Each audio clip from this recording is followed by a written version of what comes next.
আসসালামু আলাইকুম রহমতুল্লাহ। আমরা প্রায়ই বলি, দেখবেন যে বেঁচে থাকতে দিল না দানা, মরে গেলে দিচ্ছে খানা। তখন 1 লাখ 2 লাখ 5 লাখ টাকা খরচ করে, অথচ বেঁচে থাকতে গেলে যখন মা বাবা বেঁচে থাকে বা দাদা দাদি বেঁচে থাকে, তাদের দেখাশোনা মানুষ করে না, তাদের অবহেলা করে, তাদের ভিক্ষা করে, সেই চিনতে খায়। এরকম আছে না? আছে তো। তা আসিয়ার মৃত্যুটা নিয়ে দেখলাম অনেক পলিটিক্যাল লিডাররা ঠিক ওরকমই করছে। সে যখন বেঁচে ছিল তখন কয়জনই তার সাথে দেখা করতে গেছে, কয়জনই তার স্ট্যাটাস দিয়েছে। এই লাশের রাজনীতি, বাংলাদেশের নোংরা রাজনীতি, অপরাজনীতি, এটা বাংলাদেশে আগেও ছিল, এখনও আছে, ভবিষ্যতেও থাকবে। আমরা যে নতুন বন্দোবস্ত, আমরা যে নতুন সিস্টেমের কথা বলি বা শুনি, এগুলো সব ওই ঘোল খাওয়ানো, ফাজলামি, এগুলো সব মানুষকে বোকা বানানো ছাড়া আর কিছুই নয়। আসিয়ার মৃত্যুর পরে প্রত্যেকটা রাজনীতিবিদরা স্ট্যাটাস দিল, তাদের সারা বিশ্বকে কাঁপিয়ে, সারা দেশকে কাঁদিয়ে চলে গেল। কিন্তু এই রাজনীতিবিদরা আসিয়া যখন বেঁচে ছিল তখন কয়জনই সেখানে গিয়েছিল? আমি একটু দেখছিলাম, হয়তোবা বিএনপির কোনো এক নেতা বলছিল আসিয়ার মায়ের পাশে আসি, এরকম। তাছাড়া কোনো রাজনীতিবিদরা এই ধর্ষণ বিরোধী কোনো বক্তব্য দেয়নি, এই ধর্ষণ বিরোধী কোনো কথা বলেনি, বা আসিয়ার কে নিয়ে কোনো স্ট্যাটাসও দেয়নি। অথচ এই নতুন রাজনৈতিক বন্দোবস্ত যারা চালু করতে চায়, আসিয়ার মৃত্যুর পরে তারা যে কাঁদো কাঁদো ভাব, হেলিকপ্টারে উঠিয়ে আবার মা ঘুরাই গেল।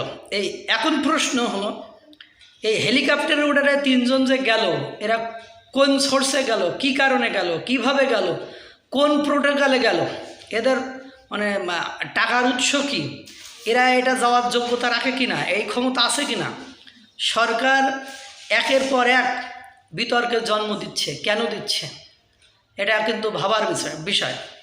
সরকার একটা পক্ষকে একের পর এক সুযোগ সুবিধা দিচ্ছে। এই সুযোগ সুবিধা সরকার কেন দিচ্ছে?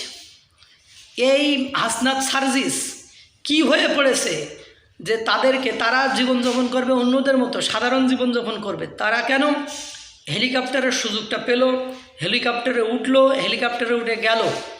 এটা আমরা সরকারের কাছে জানতে চাই। সরকার কেন এইভাবে আমাদের ট্যাক্সের টাকাগুলো নষ্ট করছে, এবং তারা কেন এই সুযোগ, এই প্রোটোকল, এই সুযোগ সুবিধা কেন পাইল, এটা আমরা জানতে চাই।